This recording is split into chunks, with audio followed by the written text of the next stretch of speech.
तो बड़ी खबर आपको बता दें, सीएए पर सुप्रीम कोर्ट में सुनवाई हुई है। दरअसल तमाम याचिकाएं दायर की गई थी और ऐसे में इन याचिकाओं पर सुप्रीम कोर्ट में सुनवाई हुई है। सुप्रीम कोर्ट ने केंद्र सरकार को बकायदा नोटिस भेजा है। 3 हफ्ते में सुप्रीम कोर्ट ने सरकार से जवाब मांगा है। मामले की अगली सुनवाई 9 अप्रैल को होनी है।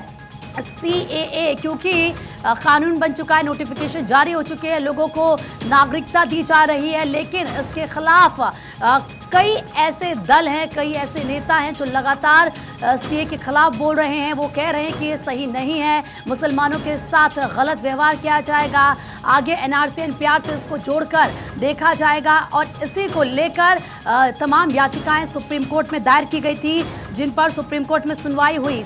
सीएए कानून के अमल पर रोक नहीं, सुप्रीम कोर्ट ने सीधा क्लियर कर दिया है।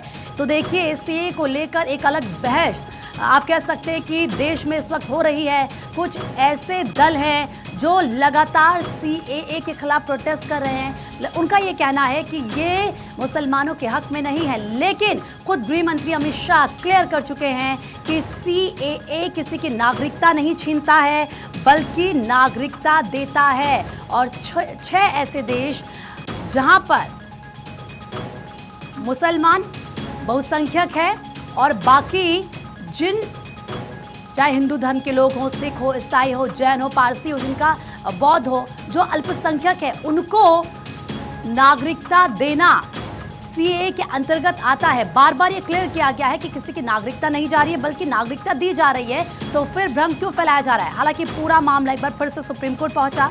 सुप्रीम कोर्ट में क्योंकि याचिकाएं दी गई थी, याचिकाएं दायर की गई थी, सीएए के नियमों को लागू करने पर रोक लगाने की मांग वाली ये याचिकाएं थी, जिन पर सुप्रीम कोर्ट में सुनवाई हुई। और सुप्रीम कोर्ट ने अब 3 हफ्ते का समय केंद्र सरकार को दिया है, कहा है कि आप 3 हफ्ते में जवाब दीजिए।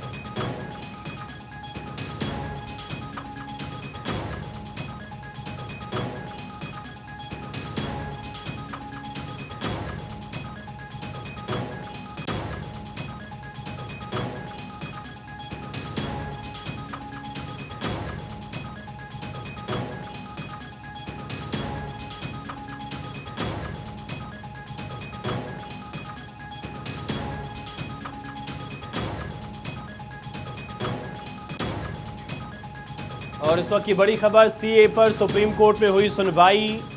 कई पक्षों की तरफ से याचिका दायर की गई थी, लेकिन सीएए कानून के अमल पर रोक नहीं लगाई गई है। ये बड़ी और अहम खबर, सुप्रीम कोर्ट ने 3 हफ्ते में जवाब मांगा है।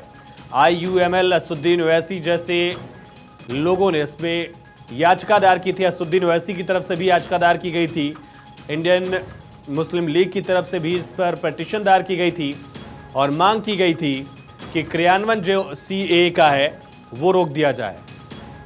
सुप्रीम कोर्ट ने 3 हफ्ते में इसको लेकर जवाब मांगा है और अगली तारीख जो दी है वो 9 अप्रैल तय की गई है। 9 अप्रैल तक सभी पक्षों से जवाब मांगा गया है। केंद्र सरकार को नोटिस भेजा गया है और केंद्र सरकार इस पर जवाब देगी। अगली सुनवाई जो है वो 9 अप्रैल को होगी। ये बड़ी और अहम खबर, सुप्रीम कोर्ट ने 3 हफ्ते में जवाब मांगा है। मामले की अगली सुनवाई 9 अप्रैल को होगी। इस वक्त की बड़ी और अहम खबर, सीए पर सुप्रीम कोर्ट में सुनवाई हुई। इंडियन यूनियन मुस्लिम लीग, असदुद्दीन ओवैसी, कई पार्टियां इसमें थी और उनकी तरफ से याचिका दायर करके सीएए कानून के लागू होने को लेकर रोक लगाने की मांग की गई थी। इसको लेकर दरअसल सुप्रीम कोर्ट ने केंद्र सरकार को नोटिस भेजा है, जवाब मांगा है। और उससे भी बड़ा पहलू ये कि सीएए कानून पर रोक लगाने का फैसला नहीं लिया गया और रोक लगाने से इनकार कर दिया गया है। सुप्रीम कोर्ट से हमारे सहयोगी सुमित कुमार लाइव कनेक्ट हो गए हैं। सुमित, फिलहाल रोक लगाने से इनकार, 3 हफ्ते का वक्त दिया गया है, क्या जानकारी? और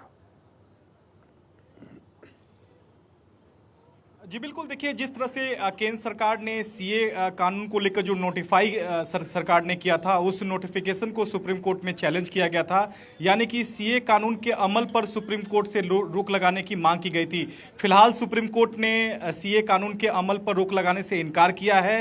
हालांकि सुप्रीम कोर्ट ने केंद्र सरकार को नोटिस जारी कर 3 हफ्ते में जवाब देने को कहा है। सुनवाई के दौरान कपिल सिब्बल याचिकाकर्ता की ओर से पेश हुए थे। उन्होंने सुप्रीम कोर्ट को बताया कि सरकार ने जिस तरह से इस कानून को लेकर आई है, क्योंकि यह मामला पूरा सुप्रीम कोर्ट में 2019 से लंबित था। ऐसे में सुप्रीम कोर्ट में सुनवाई रहने के दौरान अगर याचिका लंबित रहती है और सरकार इस दौरान किसी भी नागरिक को नागरिकता दे देती है, तो सुप्रीम कोर्ट का अगर फैसला भी आ जाता है तो फिर उसे वापस नागरिकता उस व्यक्ति की नहीं छीनी जा सकती है। ये सबसे बड़ा ड्रॉबैक है इस पूरे मसले को लेकर। ऐसे में कपिल सिब्बल ने इस कानून के अमल पर रोक लगाने की मांग की। सुनवाई के दौरान सीजेआई डीवाई चंद्रचूड़ ने केंद्र सरकार के जो वकील थे सॉलिसिटर जनरल तुषार मेहता, उनसे बार बार ये इंश्योर करने के लिए कहा कि जब तक यह सुनवाई नहीं हो जाती है तब तक सरकार किसी व्यक्ति को नागरिकता नहीं देगी। लेकिन सरकार की ओर से इस पूरे मसले को लेकर इंश्योर नहीं किया गया, जिसके बाद सुप्रीम कोर्ट ने यह आदेश दिया है कि हम इस मामले की सुनवाई जल्द करेंगे, यानी कि 3 हफ्ते में सरकार जवाब दे दे। यानी कि 8 अप्रैल के शाम तक केंद्र सरकार को जवाब देने के लिए सुप्रीम कोर्ट ने कहा है और कोर्ट ने कहा है कि हम 9 अप्रैल को इस मामले की सुनवाई करेंगे।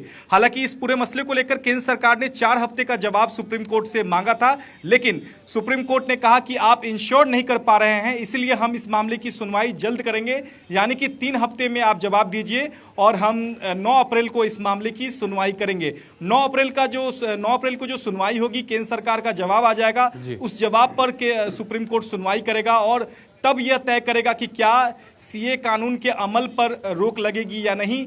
यह देखना बेहद होगा, क्योंकि सुनवाई के दौरान इंदिरा जयसिंह जो वकील हैं वो याचिकाकर्ता की ओर से पेश हुई थी।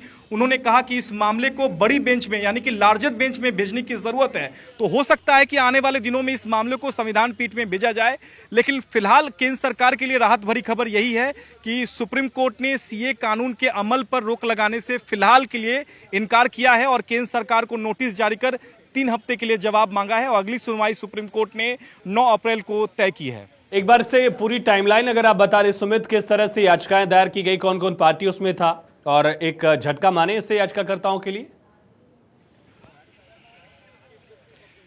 आज फिलहाल के लिए झटका जरूर कहा जा सकता है और सरकार के लिए भी फिलहाल के लिए राहत है, क्योंकि आपको याद होगा कि 2019 में सरकार एक अध्यादेश लेकर आई थी सीए को लेकर और उस वक्त याचिका दायर हुई थी और अब तक 237 याचिकाएं जो हैं वो सीए कानून के खिलाफ दायर की गई थी। और फिलहाल जिस तरह से सरकार ने नोटिफिकेशन लाकर इस कानून को अमल में लाया है, उस अमल पर रोक लगाने के लिए 20 अर्जी अब तक दायर की गई हैं। उस 20 अर्जी पर सुप्रीम कोर्ट ने आज सुनवाई की है और केंद्र सरकार को नोटिस जारी कर पूछा है कि क्यों ना इस कानून के अमल पर रोक लगा दी जाए।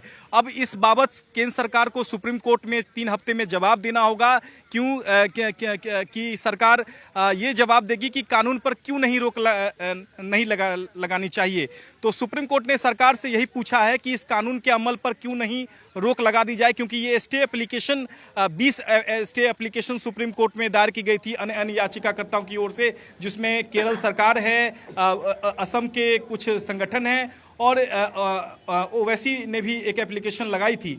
तो 20 एप्लीकेशन पर आज सुप्रीम कोर्ट ने सुनवाई की है और स्टे एप्लीकेशन पर सुप्रीम कोर्ट ने केंद्र सरकार से पूछा है कि इस कानून के अमल पर क्यों नहीं रोक लगा दी जाए जब तक सुप्रीम कोर्ट इस पूरे मामले की सुनवाई कर नहीं लेता है। तो अब केंद्र सरकार को जवाब देना है 3 हफ्ते में और अगली सुनवाई सुप्रीम कोर्ट ने 9 अप्रैल को तय की है। 8 अप्रैल के शाम तक सुप्रीम कोर्ट ने केंद्र सरकार से कहा है कि आप जवाब दाखिल कीजिए, हम 9 अप्रैल को जल्द इस मामले में सुनवाई करेंगे। अगली सुनवाई में कोर्ट तय करेगा कि क्या इस पूरे मामला सुप्रीम कोर्ट में लंबित रहने तक क्या इस कानून के इम्प्लीमेंटेशन पे रोक लग सकती है या नहीं, ये सुप्रीम कोर्ट उस दिन तय करेगा। लेकिन फिलहाल सुप्रीम कोर्ट ने स्टे देने से इनकार किया है। फिलहाल के लिए अगली सुनवाई तक के लिए केंद्र सरकार को राहत जरूर कही जा सकती है। ठीक है सुमित, बहुत बहुत शुक्रिया इस तमाम जानकारी के लिए। चलिए आगे बढ़ते हुए, दोनों पक्षों के सुनने के बाद सुप्रीम कोर्ट ने कहा है कि नहीं, हम केंद्र सरकार को मौका देंगे। केंद्र सरकार को 3 सप्ताह का समय दिया है और 9 अप्रैल को अगली सुनवाई की डेट फिक्स किया है। हम लोगों का ये कहना है कि ये जो सिटीजनशिप दिया जा रहा है, इससे किसी की सिटीजनशिप जा नहीं रही है। भारत के लोगों को कोई सिटीजनशिप पे कोई फर्क नहीं पड़ता। ये सीए कानून केवल और केवल सिटीजनशिप देने वाला कानून है, फिर इस पे स्टे नहीं होना चाहिए। भारत के लोगों का सीए से कोई लेना देना नहीं। इसमें केवल अफगानिस्तान, पाकिस्तान, बांग्लादेश की जो माइनॉरिटीज़ हैं उनको सिटीजनशिप दी जा रही है। इसलिए जो इनकी मांग है कि नहीं, जो सीए का रूल है उसको स्टे कर दिया जाए, सीए कानून को स्टे कर दिया जाए, ये बिल्कुल मानने लायक योग नहीं है। माननीय सुप्रीम कोर्ट ने केंद्र सरकार को 3 सप्ताह का समय दिया है और अगली सुनवाई अब इस पे 9 अप्रैल को होगी। सर, जैसे आपने 237 पिटीशन पड़ी थी, कितनी सपोर्ट में थी सीए की और कितने अपोज कर रही थी? टोटल सीए के मामले में 237 पीआईएल है, 236 पीआईएल सीए के अपोज में है, सीए के खिलाफ है। एक मेरी याचिका है जो सीए के सपोर्ट में है। तो इस तरीके से टोटल 237 याचिकाएं हैं। अच्छा, तो क्या